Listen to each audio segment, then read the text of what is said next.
오늘 새벽에 함께 볼 말씀 잠언 23장 6절에서 9절까지의 말씀입니다. 우리 같이 한 목소리로 읽겠습니다. 악한 눈이 있는 자의 음식을 먹지 말며 그의 맛있는 음식을 탐하지 말지어다. 대저 그 마음의 생각이 어떠하면 그 위인도 그러한즉 그가 내게 먹고 마시라 할지라도 그의 마음은 너와 함께하지 아니함이라. 내가 조금 먹은 것도 토하겠고 내 아름다운 말도 헛된 대로 돌아가리라. 미련한 자의 귀에 말하지 말지니 이는 그가 내 지혜로운 말을 업신여길 것임이니라. 아멘. 할렐루야. 오늘 새벽에 하나님께서 주신 말씀 가운데 귀한 은혜가 있기를 소망합니다. 워렌 버핏과의 그 점심 식사권 참 유명하죠. 2022년도에 그 식사권 가격이 경매에 올라서 이 경매에 낙찰된 가격이 285억이라고 합니다. 우리나라 돈으로 한 끼 식사하는 자리가 그 식사권이 285억, 엄청난 돈이죠. 근데 그만한 가치가 있기 때문에 그 식사권을 그렇게 살려고 많은 이들이 천정부지의 가격을 손을 들어서 제시를 한 것이죠. 여러분, 누구와 식사하느냐 그게 참 중요합니다. 무엇을 먹느냐보다, 우리가 어떤 음식을 먹느냐보다 누구와 함께 그 식사 자리를 함께 하느냐가 정말 의미 있는 줄 믿습니다. 그래서 데이비드 그레고리라는 사람이 쓴 유명한 그 소설이 있죠. 기독교 소설이라고도 하는데 예수님과 함께한 저녁 식사라는 책이 있어요. 그 책에 보면은 세상에 대해서, 종교에 대해서, 또 기독교에 대해서 냉소적인 시각을 가진 한 사람이 예수님을 만나서 이러저러한 이야기들을 자신의 마음에 가지고 있던 질문들을 던지면서 그 소설이 진행이 됩니다. 근데 그 질문 중에 하나가 그런 거예요. 아니, 다른 많은 종교들, 세계 종교가 있는데 왜 예수님 믿는 그 길만 진리의 길이라고 이야기합니까? 왜 기독교에만 구원이 있다고 독선적으로 이야기합니까? 근데 예수님이 이제 그 식사 자리에서 답을 하는 거예요. 뭐라고 답을 하느냐?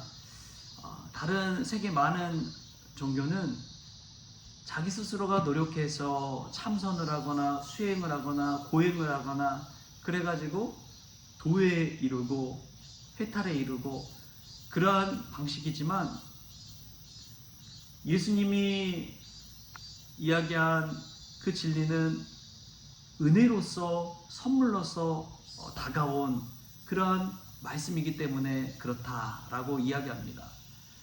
내 스스로가 어떤 공로가 아니라 예수님의 은혜로 구원받는 종교이기 때문에 그렇다라는 이야기를 하는 것이죠. 여러분, 우리가 소설에 나온 이야기지만 우리가 예수님과 함께하는 그 식사 자리가 있다면 얼마나 귀할까요? 얼마나 의미 있을까요? 근데 그 사실 아십니까? 우리가 예배 드리는 그 시간이 하나님의 말씀을 먹는 귀한 식사의 자리인 줄 믿습니다.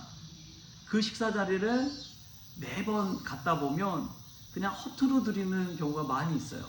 형식적으로 드리는 경우가 많이 있습니다.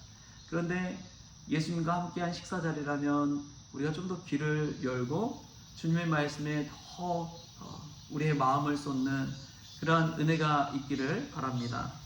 오늘 말씀 속에 보면은 이런 말씀이 나옵니다. 우리 6절 말씀 같이 한번 읽어보겠습니다. 악한 눈이 있는 자의 음식을 먹지 말며 그의 맛있는 음식을 탐하지 말지어다. 악한 눈이 있는 자의 음식, 그 음식이 아무리 맛있는 음식이라 할지라도 탐하지 말고 욕심을 부리지 말라는 것이죠. 여러분, 왜 그렇습니까? 왜 악한 눈을 가진 자의 음식을 탐하지 말아야 합니까? 음식 자체가 나쁜 것도 선한 것도 아닌데 인간에게 먹고 살려면 필요한 것이 음식 아닙니까? 그런데도 불구하고 오늘 성경은 악한 눈이 있는 자의 그 음식을 탐하지 말라고 이야기합니다. 이것은요, 신앙 전체적인 것으로 좀 확장시켜 보면 그렇습니다. 사람은 일의 결과를 중요하게 여깁니다. 그런데 하나님은 그 사람의 동기를 중요하게 여기신다는 사실입니다. 악한 눈을 가진 자의 마음을 보면 그 사람의 동기가 있잖아요. 동기와 의도가 있잖아요. 그 마음의 생각이 어떠한지를 하나님은 중요하게 보시기 때문에 그렇습니다. 그래서 그런 자의 식사 자리는 아무리 호텔 뷔페에서 만난다고 해도 갖지 말라는 것이죠. 왜냐하면 하나님은 어떤 일의 결과보다도 그 사람의 마음의 동기를 중요하게 여기시기 때문에 그렇습니다.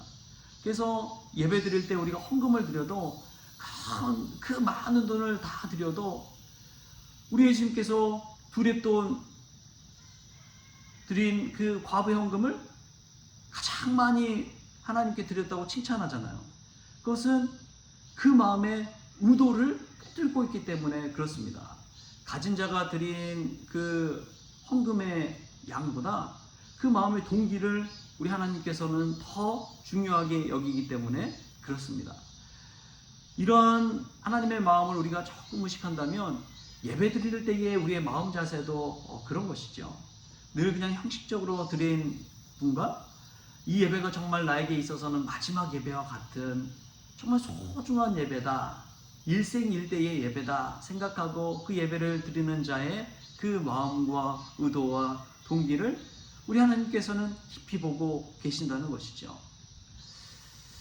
늘 그냥 함께 어머니와 손잡고 정말 노년에 90세가 넘는 어머니와 손잡고 한 아들이 예배를 늘 드렸습니다. 그런데 그 어머니가 돌아가시고 나서 그 아들이 그 예배 자리를 지키는데 눈물을 흘리면서 예배를 드리더라고요.